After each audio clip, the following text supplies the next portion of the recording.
All right. By way of announcements this morning, there's a couple of things that you need to keep in your prayers. Anna's mother, who's down feeling sick and the doctors aren't quite sure what's going on. The Romero family, who has lost a loved one recently. And please remember to pray for the outreach coming up on next Saturday morning at 9:30. And please, if possible, schedule some time in your Saturday morning and join us here. We are going to have everything prepared. If you haven't joined us in one of these outings before, they're a lot of fun. We meet somewhere. This time we're meeting in the parking lot right across this street out here at the school right across the street. And we meet at 9:30 in the morning. Everything is ready for you. You get a hanger with some door hangers on it. We're not trying to knock on doors, not trying to talk to people. We're just trying to leave an invitation and a gospel tract on their door and move on to the next house. And we're going to have about 700 homes to cover this time. So, and Lupe has been laboring slave labor to get those things all stuffed and folded and stamped and put in bags. So you should not let her labor go in vain. You should show up and make sure we use every one of them so that she has more work to do right away afterward. And it usually takes us just an hour or two at the most. And then we meet back here and some of us go to lunch or you go your way and do whatever you want to. Looks like it's going to be great weather next Saturday. Please be on board with us for this and keep it in your prayers. Is there anything else? Oh, I want to welcome everybody here this morning. We are down a few people and we need to keep them in prayer.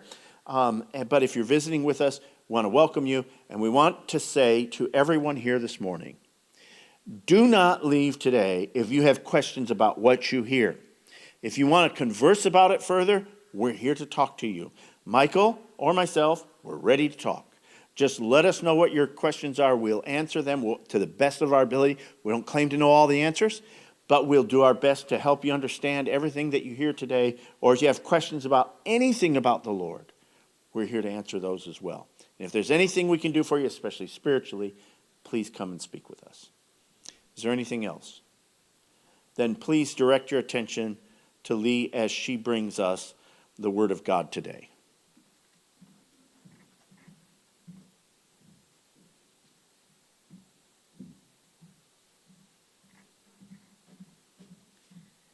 Good morning.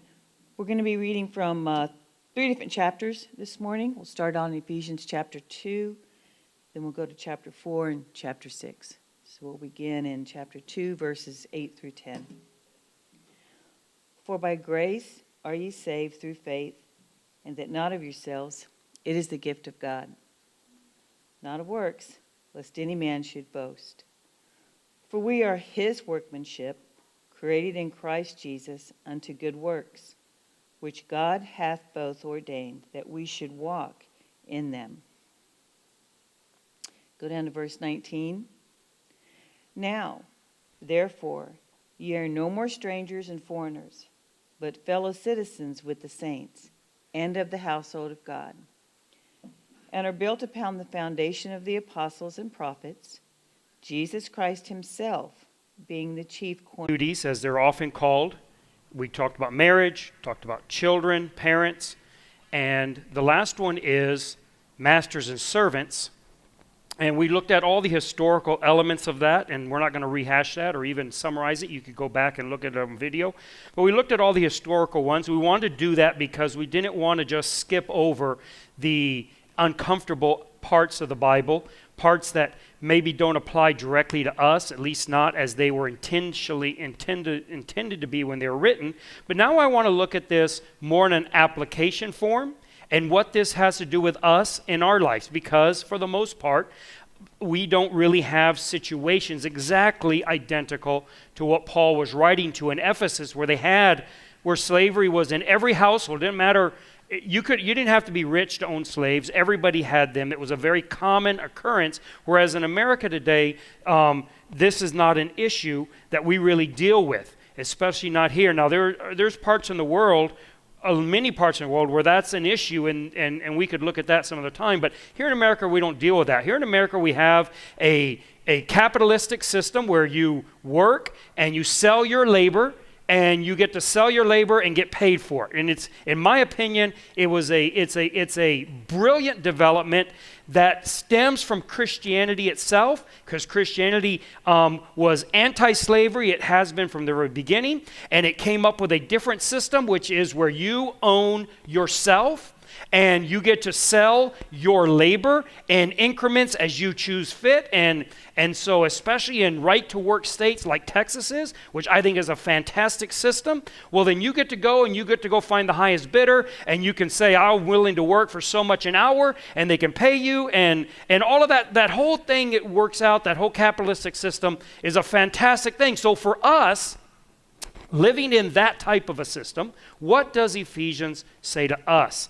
And Paul actually is dealing with, I think, and by way of application, has a lot to say about this.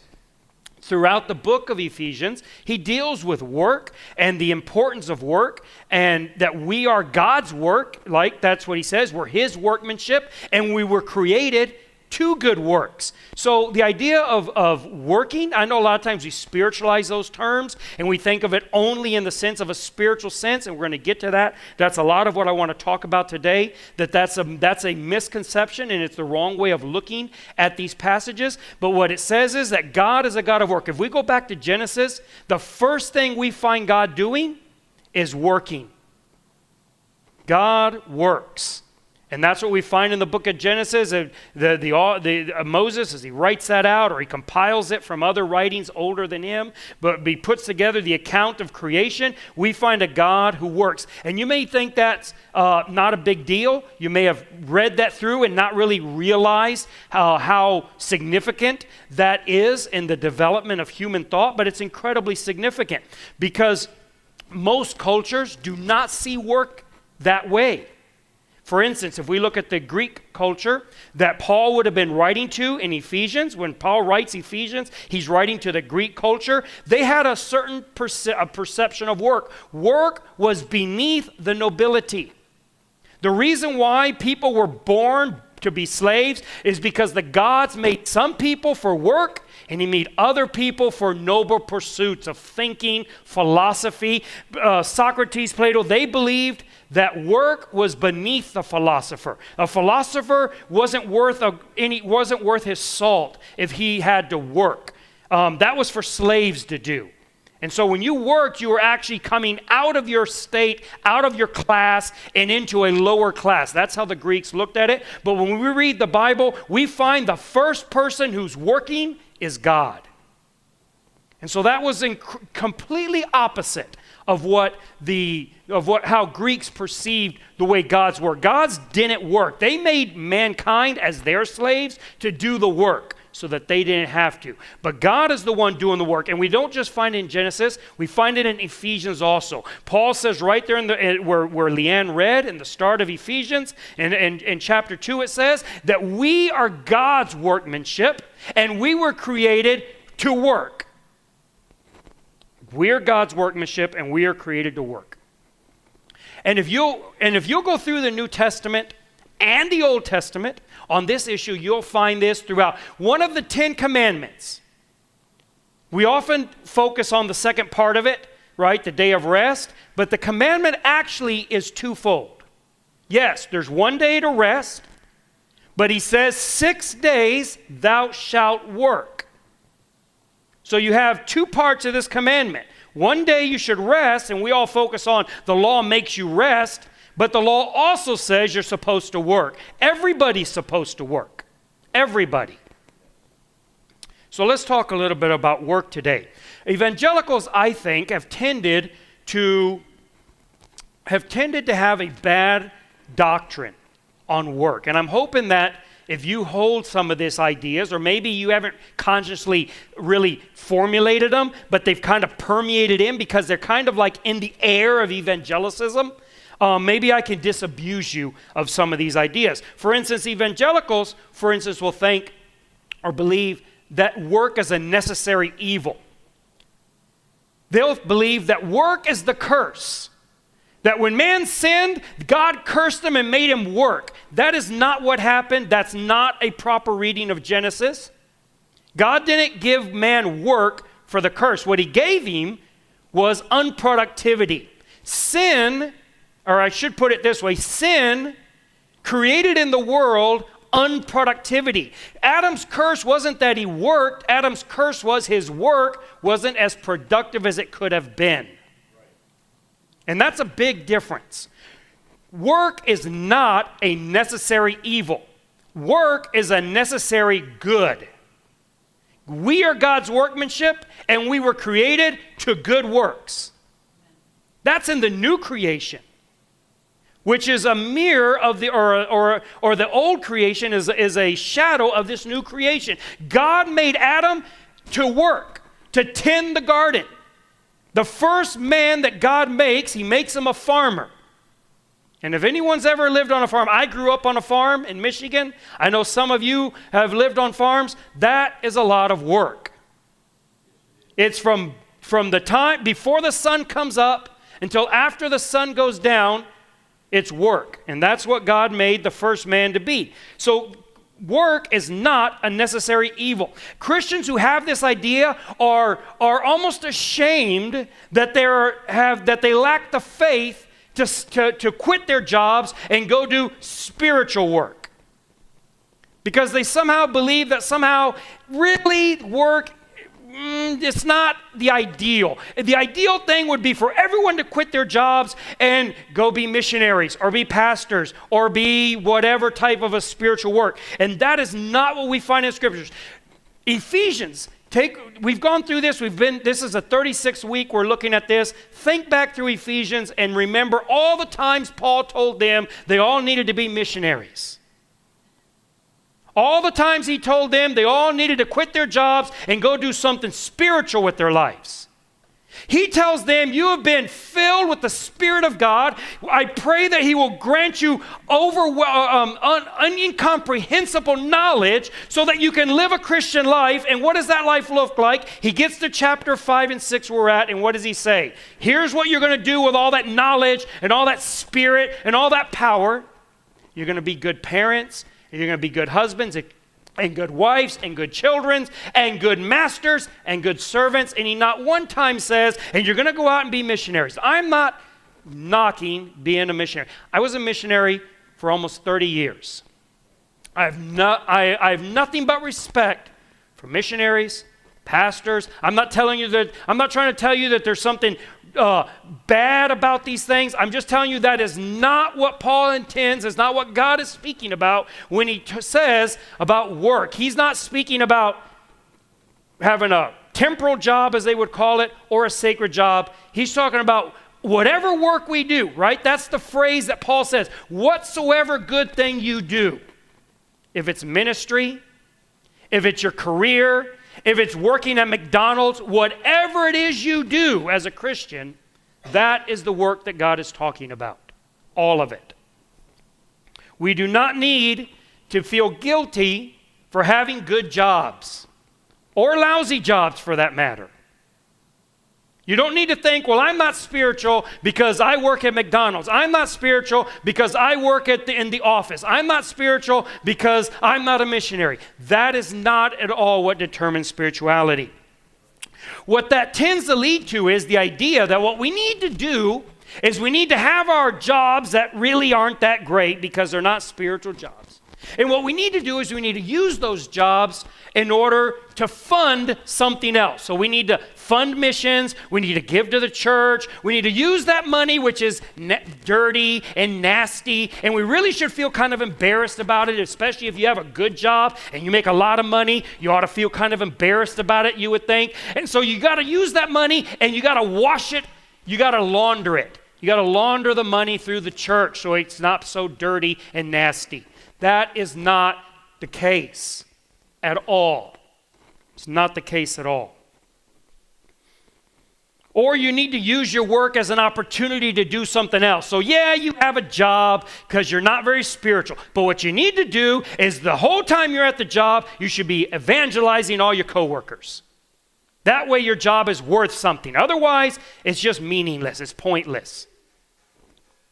These are not, this is, just in case I'm not clear, I'm not in agreement with these ideas. This is not true. This isn't accurate to how the Bible presents work. In the medieval ages, what we often call the Dark Ages, the Christian church, this was before the Reformation, they had a change of how they viewed labor, especially coming away from Greek philosophy. Greek philosophy had a very, like I said, I already told you, they had a very low regard of labor, manual labor especially. And then in the centuries leading up to the Reformation, the church really pulled away from that.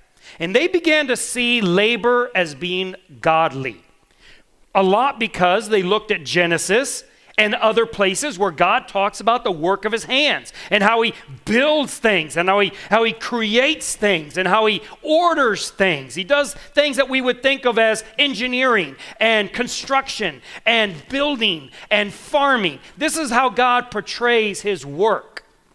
He portrays Israel as a garden that he tends with his hands. And so they began to look at labor as being a godly pursuit. And what they saw was ungodly, was unproductive labor. And that's where we started seeing tremendous innovations in the world, right? A lot came from monks and monasteries. A lot of times we think of them walking around in some shabby little habit, you're right, some shabby little piece of cloth, and all they did was pray all day. That isn't at all what it was like. These monks and these monasteries, there's some really great books on this I can recommend later, but we'll go through and show you the history of this. But just in short, these monks and these monasteries, they're the ones who went and reclaimed vast sections of marshland and figured out how to build dams and pump the water out of this and bring in good dirt and use all that richness of soil that was there and just turned a lot of what we now know of as Europe was turned into arable and usable land by these Catholic monks who looked at this and said, working is not bad. It's working with no profit that's bad. So they came up with ways, for instance, windmills and water engines, and all of these things were invented in what we call the Dark Ages in order to maximize their productivity. Because they believe that the most godly thing that a godly person can do is to maximize their productivity. That's godliness. And that was before the Reformation. Now the Reformation came along and they took it further. Especially Martin Luther. They looked at it and they saw, because up to that point, there still was this dichotomy. Even by these monks, the Catholic Church taught that, I say the Catholic Church, at that time it was the only church. The church taught at that time that there were what they called two estates. You had the spiritual estate and you had the temporal estate. The spiritual estate was every work that was considered spiritual. Monks, priests, nuns, right? These are clergy. That was the spiritual estate. People engaged in that work were doing the real work of God. And then you had the temporal estate. That's everyone else. That was the cobblers and the carpenters and the masons and all of those. That would be the majority of us in this room today, right? Construction workers like myself, we would be the temporal estate. And that wasn't really the spiritual work. Martin Luther came along at the start of the Reformation, and one of the insights he had was what we now know. In fact, many of you have probably heard of this, but maybe haven't connected the dots the way Luther did. But he developed a term called the priesthood of all believers. Now, many of you, like I say, of you have probably heard that term, but we tend to think about that in a very spiritual sense. Priesthood of all believers, meaning that we're all somehow really involved in the spiritual estate, right? And that means that we come to church and we have an open meeting and everyone gets to participate and gets to preach and gets to teach in the open meeting because of the priesthood of all believers. And that is true. That is true. But that's not exactly what Martin Luther really meant with that. So he wrote a tract, it was a short little essay, called an open letter to the Christian nobility of the German nation. They had very long titles back then. An open letter to the Christian nobility of the German nation. And he writes in that, and one of the points he makes, in fact, the first point he makes is on this issue of the priesthood of all saints. And what he means by that is that all work that any saint, any Christian does is by definition spiritual. All work is spiritual. Why? Because you are a priest. Now, this really makes sense when you think about it biblically. So go back and think about the Old Testament and think what would be in the Old Testament the most spiritual work you could aspire to. Well, you would say, well, a priest in the temple, no? That would be it. But what is the priest in the temple really? What is he really? Many people have observed this, that if you were to go to the Jewish temple, we often have this very romanticized illusion or dream or thought of what that temple would be like. You walk in, it would just be this. What you would actually walk in and see is an enormous slaughterhouse. And these priests are professional butchers. Because that's what they do all day, every day. They take animals, they sacrifice them, and they don't just haul them off. They have to butcher them. They have to clean off, get the meat off the carcasses. They have to pull out the organs. They have to do all of this. And they have hundreds, and on feast days, like on the Passover, hundreds of thousands of these to do in a very short period of time. This was a highly efficient slaughterhouse. That's what the temple was. We look at this example, for instance, and there's others, and what we see is that what we think of as spiritual work, even in the temple where God's glory is filling it, is temporal work. It's just everyday work. And that's what Luther, his point was, that it's wrong. He says it's complete. Of course, Luther was very, very colorful in how he would phrase things. I won't use some of his colorful language, but basically to kind of sanitize it a little bit, essentially what Luther said is that it's absolutely foolish to divide Christianity into these two supposed estates. There is no temporal estate within the church because the church is by definition spiritual, and everything that a church person does, that a Christian, a saint does, is by definition spiritual work. And that's what he meant by the priesthood of all believers. You are a priest, and what are you going to offer to God? You offer to God whatsoever good thing you do. You get up in the morning and you go work at McDonald's, that is your offering to God. That's what Luther is saying. And there is no difference. Do some people offer to God the work of pastor? Yes. And some people the work of priest. He wasn't abolishing that. He was affirming that and saying, though, that cannot stand above or against the everyday work of anyone else. That nothing sets that apart as being greater or better than the work that you do every day.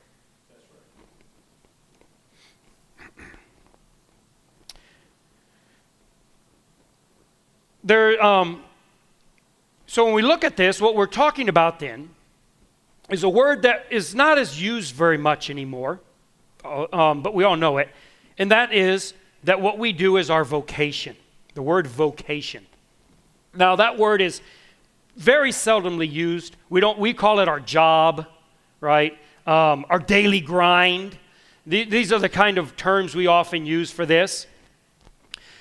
What the reformers came up with, or started, I don't know if they invented it, but they really started applying this and thinking of it this way, is that it is what we do is our vocation. What is a vocation? Well, the word itself, its etymological roots are really what it also means, and that is that a vocation is your calling. Now, if you work at McDonald's, you probably don't think, that's my calling. I work in construction, and I don't tend to think, well, that's my calling. Usually we think of a calling as being something very prestigious. Maybe like being a neurosurgeon, or maybe that's not quite enough. Maybe an infant neurosurgeon. We think, well, that could be a calling. I've often thought that, like proctologist would have to be a calling. I don't know how else you get into that profession. But you think, what is your, what's a calling? And we think of that's the wrong thing. It's not that it's prestigious. A calling means exactly what the word implies. It means somebody has called you to do something. It's a job, it's a work, it is an endeavor, an effort that you do, not because you want to, not because you like it, not because it's prestigious, but because somebody has asked you to do it. That would be a vocation. You've been called to do it. Now, in the modern day where we have basically gotten rid of God and we've gotten rid of the supernatural out of our culture, well, then we think, well, where does the calling come from? And we think, well, it just comes, it wells up from within me. It's in my DNA. It's hardwired in my brain. I don't have free will. It's just the way I was raised. My cultural pressure has put it on me, and so it's coming from within me. That's not, a calling cannot come from within you. I talked about this 2 weeks ago. Look, you cannot love yourself. You cannot forgive yourself. You cannot give to yourself, and you cannot call yourself. The Bible says that in Hebrews. No one calls themselves. You have to be called by somebody else. You don't get to call yourself. So if your calling is coming solely from within you, that's not really a calling. That's generally called lust, but it certainly isn't a calling. A calling is when somebody else asks you to do something. That's why in the military, that's one of the few places where calling really still has freight, right? Because military people get called up. And that's why the military has been the home of so many brilliant people. If you work in construction, you'll find there's not a lot of philosophers in that field. There's not a lot of people sitting around during their lunch break writing poetry. Trust me, I know. But it's incredible how many world-class poets were soldiers. How many world-class philosophers were soldiers. Because the army, the military, especially in times of war, calls people up out of whatever profession they might have. Tolkien was a soldier. Lewis was a soldier. Most of the poets of that time served in the military. It's incredible. And wrote many of their greatest works as soldiers. And that's because they get called by their nation, by their government, by their neighbors. They're being called. It's a vocation. They didn't say deep within them, oh, I just really feel like being a soldier today, and then I'm going to be a poet laureate tomorrow. They got called to do something. Probably something they didn't particularly want to do. That's what a calling is.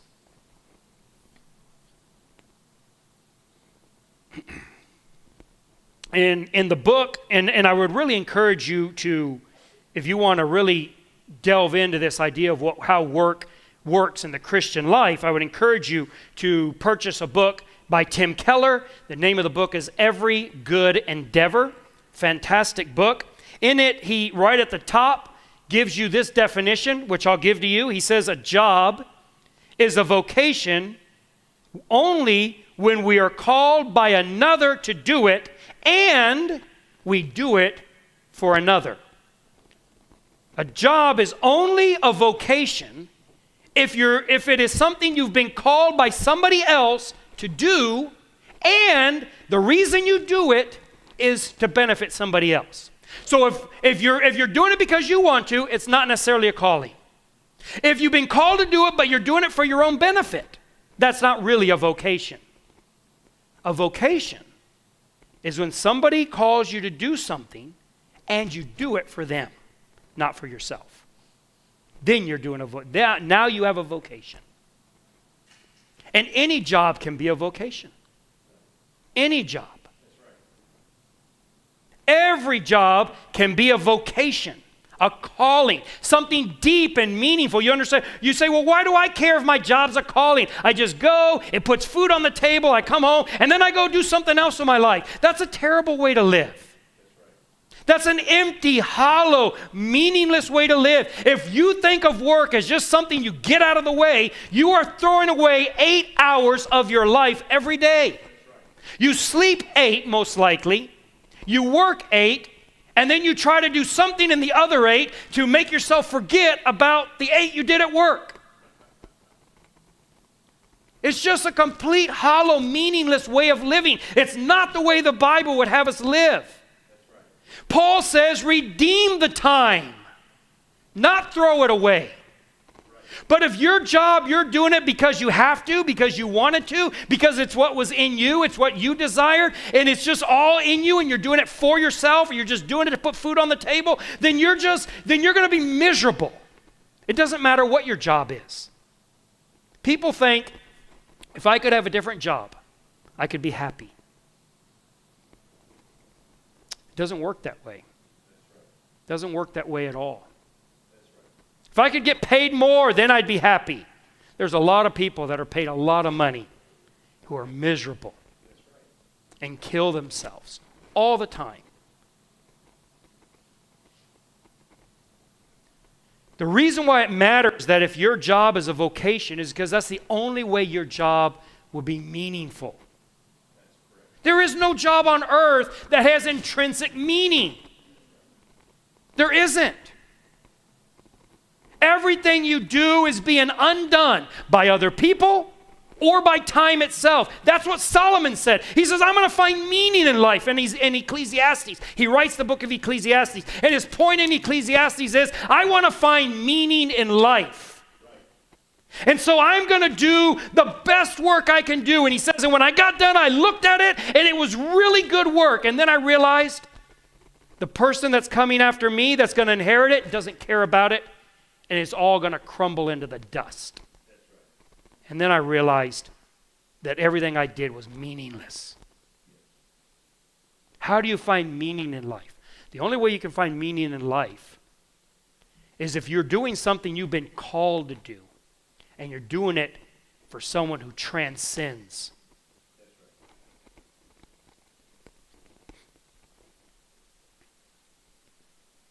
So this is a massive transformation. It really was. When Paul writes this in Ephesians, he is massively transforming the landscape. He is telling everybody, the lowest in society, right? At that time in Ephesus, women, they were barely citizens, if they were. Children, they were worse than slaves, as we've noted from several Roman writers have written, that children had less rights than slaves. And slaves. He's telling all three of them, you can have meaning in your life. Your life can be meaningful and important because you've received a calling. And that's why we look at the start of Ephesians, and that's how he says, you've been called. You've been called. That's the same word that where we get vocation from. That's why we call, the invocation, the calling.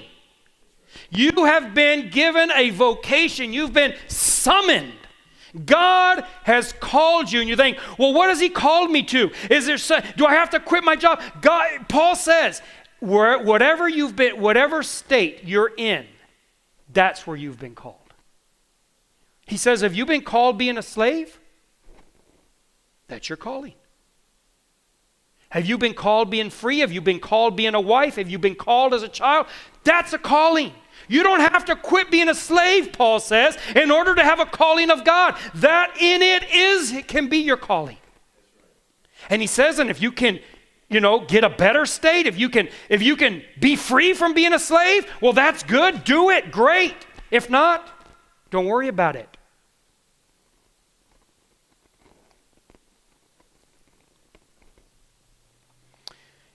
And this isn't just applied to those who have actual, like what we would think of as jobs. Many people say, well, I don't have a job. I'm just a housewife. A job is everything we do that requires effort. That's right. Doesn't have to be paid. Doesn't have to be official. Everything you do in life. Paul doesn't say whatsoever you do in the job place. In the job, he doesn't say that. He says whatsoever good thing you do. That's right. Everything we do, we should look at it as our vocation. Yes. Everything we do. Because as Christians, we've been called to live not just 8 hours a day for Christ, giving the other 8 hours to the unrighteous mammon, as they say.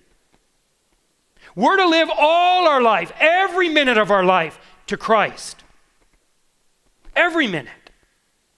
As Christians, you say, do I have a calling? If you're a Christian, you have already been called.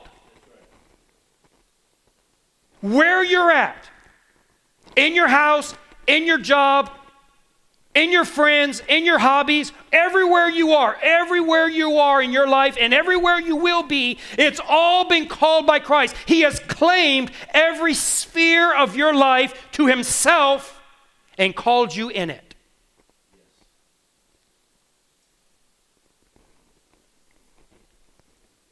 It doesn't matter if you're a child. It doesn't matter if you're old and retired. It doesn't matter where you are in life. It doesn't matter if you're unemployed, if you're overemployed. It doesn't matter. It doesn't matter if you have a college degree or you didn't even graduate from school. It doesn't matter. You've been called and you have a calling. And what Paul says is we have to look at that calling. We have to be very careful with it.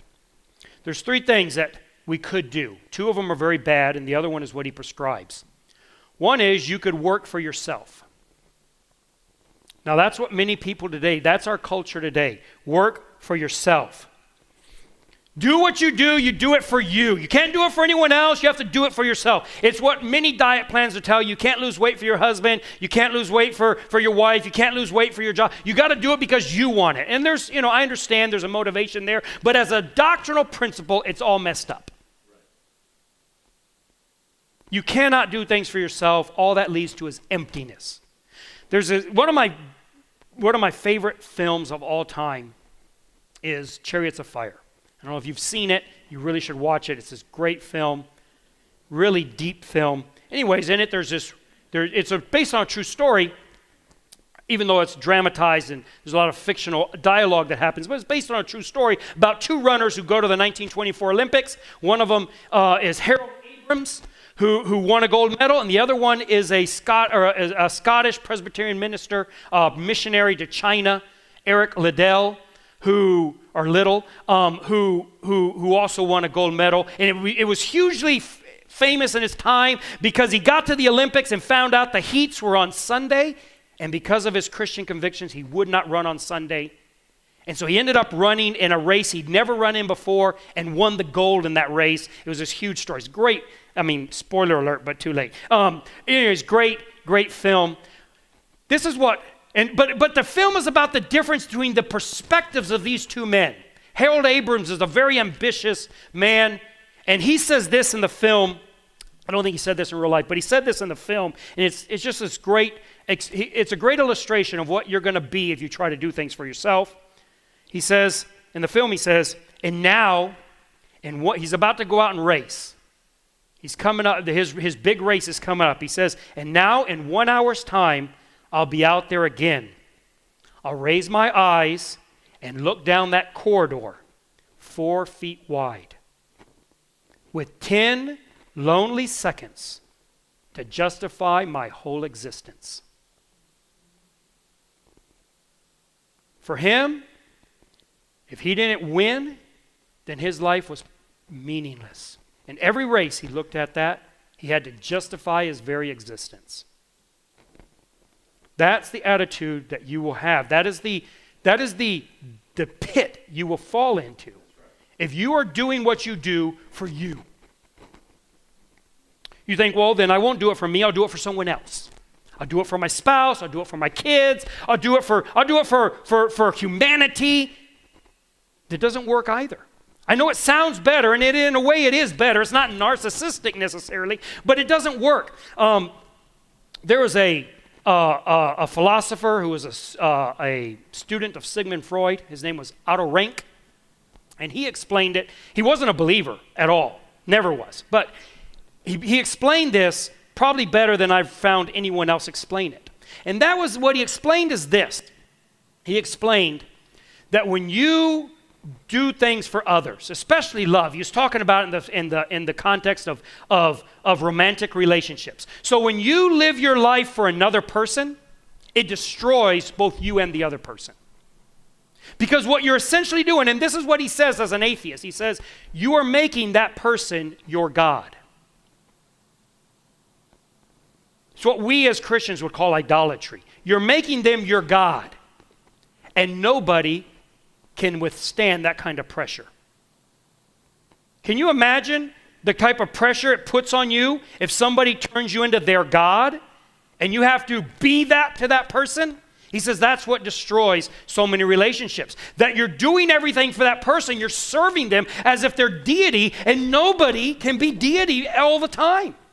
And they crumple under the pressure. And you become very disheartened and disillusioned because you're doing all this for your spouse, for instance, and they don't seem worthy of it. How many people haven't told me, you can't imagine how many people have told me that they can't be a good wife, they can't be a good husband, they can't be a good parent or a good employee because the person they're doing it for doesn't deserve it. I work and they don't deserve it. We've all felt that way, but we feel that way because we're doing it for them. And people get divorced and say, I'm going to go get married to somebody else. I'm going to quit my job and go get another job. I'm going to find someone who is worthy of my effort. If that, you'll never find anybody. There is not a mortal out there. There is not a company out there who is worthy. It's just this crushing thing. You cannot do it for others. So who do we do it for? Well, this is what Paul says. Whatsoever good thing you do it for Christ. This is the full thing. This is what Keller is saying about vocation. What is a vocation? It's that we're called to do it, and we do it for him. Not for the other person we're doing it to. So if I'm a dentist, I'm not a dentist for you, I'm a dentist for Christ. It's the only thing that doesn't lead to abysmal failure in life. It's the only way, the only perspective that doesn't crush you and everyone around you. Paul looks at Ephesian society and tells marriages, tells families, tells job places, masters and slaves. He tells them all the same thing. Everything you do it for Christ. Do it because he called you, and do it to him. Don't do it as don't do it as man pleasers. Don't do it as an eye service. Don't do it for what they think and what others see. Don't do it for how it makes you feel. None of that works. That all will destroy you. This is why if you're here today and you don't have Christ, there is no happy ending in your life. There's no happy ending. Every way you're going to attempt to find happiness is going to result in destruction and crushing, abysmal failure. It's only in Christ that we can find what God has intended for us to be, truly fulfilled and happy. Because we not only are called by Christ, but we work for Christ. And what is it we do for him? Everything. Everything. There is no 8 hours that he says, you know what, that's dirty and nasty. I don't want anything to do with that. Get that done and then come over here and serve me. That is not at all what it's supposed to be. We offer up, as priests to God, we offer up every moment of our day. Everything we do, every relationship, every job, every hobby, everything we do, we offer it up to Christ. We do it for Him. And we never find Him unworthy. We never find Him unworthy. And so then I can, if I'm a dentist, I can do dentistry for people who are unworthy. They all are. As a construction worker, I can work for people who are unworthy. They all are. As a teacher, I can teach people who are unworthy. And you can put any profession in it. As a parent, you can parent kids who are unworthy. As a child, you can obey a parent who's unworthy. As a master, as a slave, you can serve a master who's unworthy, because you're not doing it for them. You're doing it for Christ. He's always worthy. He's always worthy. In the movie Chariots of Fire, there's a lot of drama about his family, especially his sister, believe that he should be in China as a missionary.